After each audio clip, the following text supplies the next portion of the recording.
Hello, everyone, and welcome to Amara's Voice. I'm a teacher and an uplifter, which means I see people as already whole.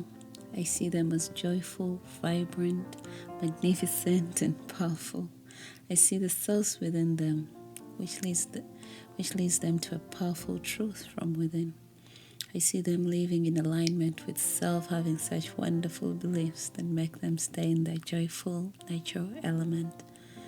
Today, I'm pondering romantic relationships as a continuation from last week's episode. So, we'll just say I'm pondering relationships. So, last week I spoke about relationships and I received so much feedback and even more questions that I knew and needed to continue the conversation. And since it's Lovers Week for those who celebrate Valentine's Day, I thought this was the perfect time to go into this topic deeper. Like I mentioned before, the most important relationship is the relationship between the larger you and the you that's here. It's the conscious merging of the two. First, you become aware that there is a broader you, your inner being, and you tend to that relationship before you ever pursue another. Even though these principles apply to every relationship in your life, today I'm mostly speaking about romantic relationships. In all relationships, as you focus on what's wanted and give no attention to what's unwanted, you will see more of what's wanted. When we begin new relationships, what are we doing? We are hopeful, we expect the best, we daydream, we imagine beautiful things ahead. Our thoughts are clean. We see the best in the other person. And as we do that, we are thinking thoughts similar to the ones the source within us has about us. We are unknowingly aligning with our inner being. So we say, I'm falling in love. But what's really happening? You're aligning with yourself. You're activating the version of you that feels chosen, appreciated, and secure. It feels like they're the reason, but it's your alignment. Then time passes and you start noticing things you don't like. How he eats, how she leaves clothes around, how they forget. And most of us think that if I point it out, if we talk about it, it will go away. But when you push against something, you activate more of it. And whatever you consistently activate becomes louder in your experience. You tell your friends, you repeat the story, you think about it, you rehearse it. You are practicing that vibration. You're practicing those thoughts. Practiced thoughts become beliefs. And similar thoughts attract similar evidence. The more you push against it, the more you will see it. And as you activate those thoughts, your partner feels it. Now when they look at you, they don't feel that loving gaze you once had. They feel your observation, your tension, your resistance. It stops being fun. And then comes the statement, you need to change so I can feel better. But truly, no one has to change for you to feel good. That's the freeing part.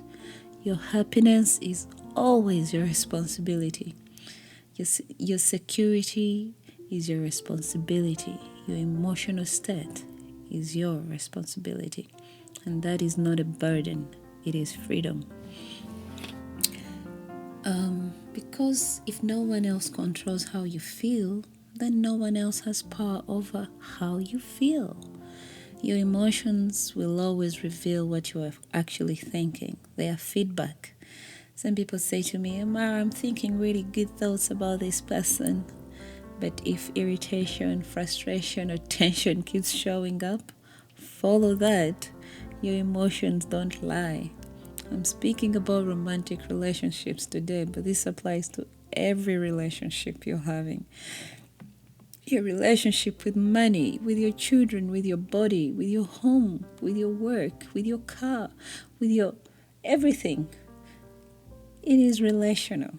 So ask yourself, what is my relationship with what I'm focusing on right now?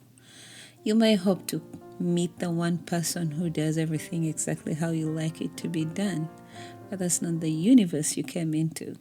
This is a universe of contrast. It's diverse. No two people are exactly alike. You don't have to agree on everything to have harmony. Harmony begins within you. Find harmony between you and you by focusing on what you want. Different beliefs are not the problem, they're the environment for expansion. Make peace with where you are, make peace with where your partner is, and keep your focus on what you want. What are your desires? What do you want in a relationship? It's not the flaws themselves that upset you, it's your attention to them. It's you activating something within yourself that conflicts with what you want. When you activate thoughts aligned with what you want, you align with your inner being. Conditional love sounds like this: stop doing this so I can feel better. Meet these conditions so I can love you. And if you stop meeting those conditions, I withdraw. That's not love. If someone abandons themselves just to satisfy you, resentment will eventually grow, because self-abandonment is not satisfying. Real love does not require someone to abandon themselves, and it does not require you to abandon yourself either. He bought me this. He loves my friends. He's so kind. My family loves him. I love how he holds my hand, how attentive he is. And you think, oh my God, this is love. I love him. But pause. What's actually happening? You're having thoughts that match what your inner being already believes about you. You're thinking thoughts your true self thinks. You're aligned. As you see the best in other people, you easily align with that who you truly are. That's why you feel so good. It isn't because he did something magical. It isn't because he completed you. It's because in those moments you are vibrating in the same direction as your higher self. Positive emotion is alignment. Falling in love often feels like meeting yourself. Your real self, the confident, secure, expansive you, is active. But your poorly trained ego looks at him and says, he is the reason I feel this way. No, you feel that way because of the thoughts you were thinking. When time passes and you spend more time together and you start noticing this and that, small irritations, differences, inconsistencies, that's when your thoughts begin to shift. And similar thoughts, like I said, always attract similar evidence. Before you know it, you're seeing more things you don't like. And again, you point outward. He is the problem. Don't you see the loop? It is always about you, your focus, your activation, your thoughts practiced in real time. It's not that he's cheating. It's not that he's a liar. It's not that he's not calling you, or that she's not friends with all of your friends. It's about the meaning you are assigning, the thoughts you are rehearsing, the direction you are practicing. When you hope someone will act a certain way so you can feel good, you've handed your creative power away, and that's a trap. Your joy cannot be outsourced. More than making peace with where you are, like I said, make peace with where your partner is as well. Acknowledge there are things you like about them and there are things you don't like about them. Then choose deliberately. Turn your undivided attention to what you like. Make lists of the things you love about them. Practice appreciating them. Rehearse the best of them in your thoughts. Tell people about how amazing he is. Even the things you wish they would do for you, but they don't currently do, imagine them doing them. Not to control them, but to activate the version of you that feels secure, adored, supported. There are no limitations except the ones you continue to create. If there are only a few good things you can see, focus on those. Keep those alive inside you.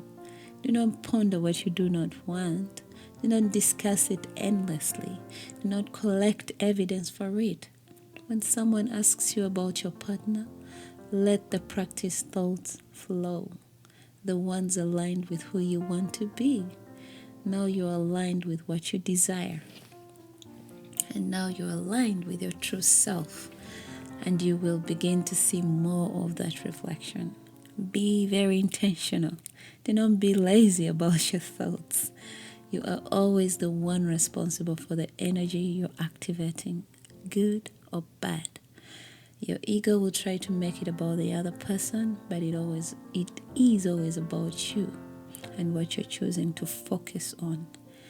Imagine having the courage to say, I don't like what you're doing, and I take full responsibility for the experience I'm creating around it. That is radical ownership. That is power. That is so freeing. But thoughts will still come. They have built momentum over time. But noticing them without feeding them is where true mastery begins. You don't suppress them. You don't fight them. You simply don't invest in them. This isn't about ignoring red flags or staying where you feel unsafe. It's about understanding the creative power of your focus within conscious relationships. And choose again. Focus only on what you want. Notice unwanted thoughts, but don't feed them. Over time, the thoughts that come more easily will be the ones you've practiced. Conditional love will never, ever create lasting joy. We are wired self first, not selfish in cruelty, but self-focused in perception. It is illogical for me to expect someone else to make my emotional state their primary responsibility.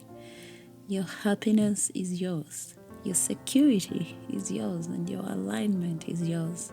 If you want security, you have to find it within you first. If you want appreciation, practice appreciating.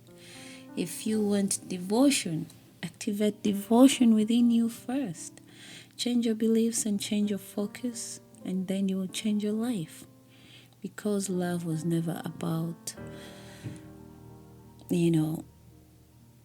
practice bad thoughts and all of these things that you do all the time. It was always about you meeting yourself. It's not about the people that you're focusing on and oh my God, he did this last week. Oh my God, that is not love.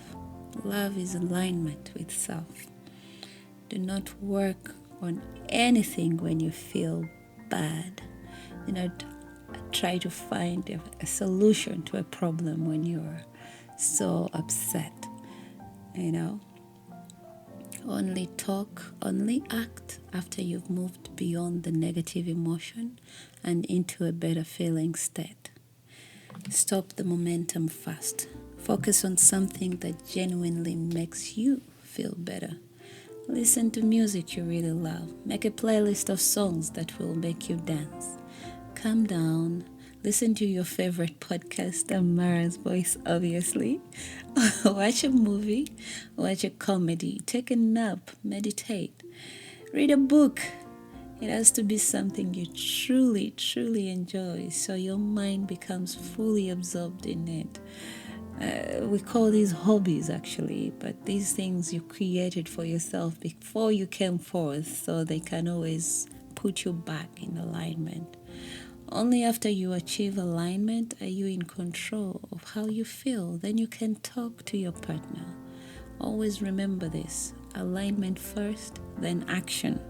I know, I'm telling myself this too. Alignment is not avoidance, it's preparation.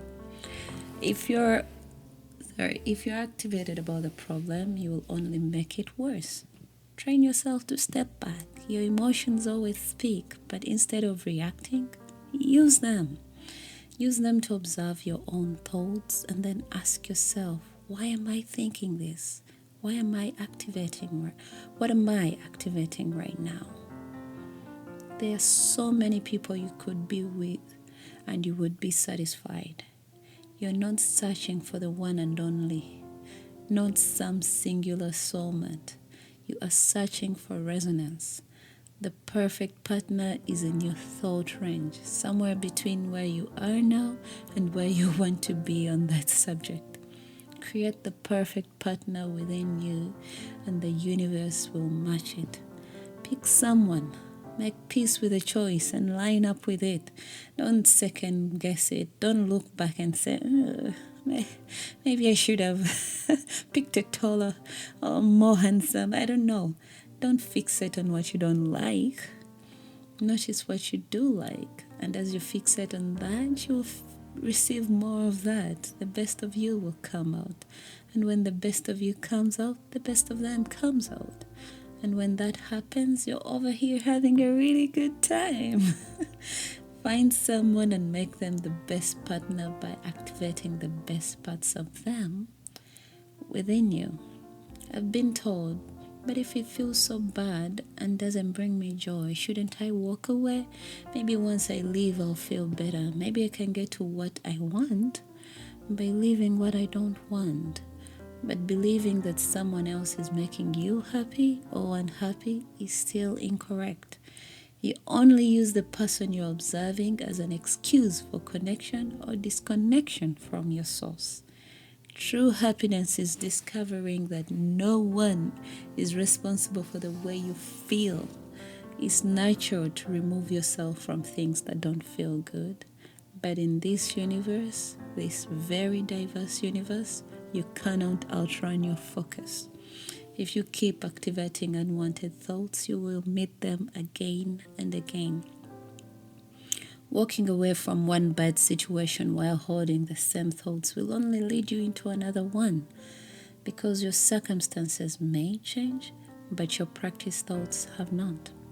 So what are you practicing? In conclusion, for those who are wanting to find a partner, stop being envious of those in perfect relationships. In happy, there is no perfect relationship. I take that back.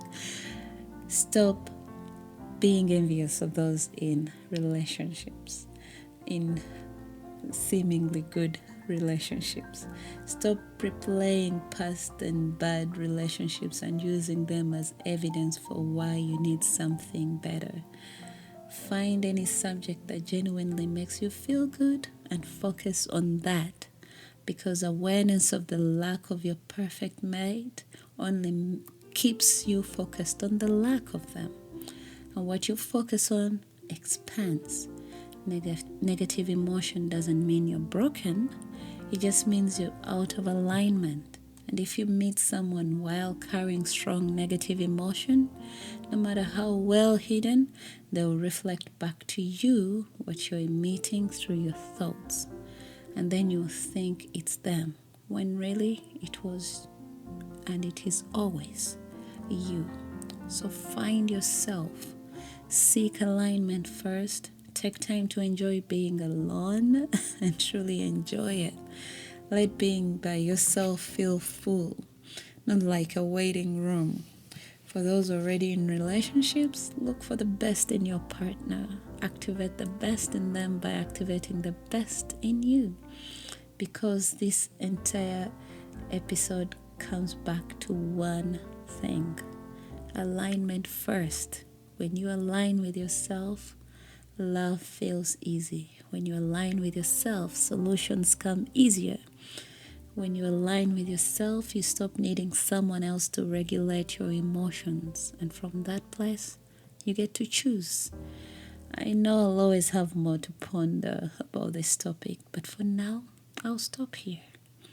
I'm Amara, and I'm pondering for the joy of pondering. I love you all. Focus on feeling good. Bye.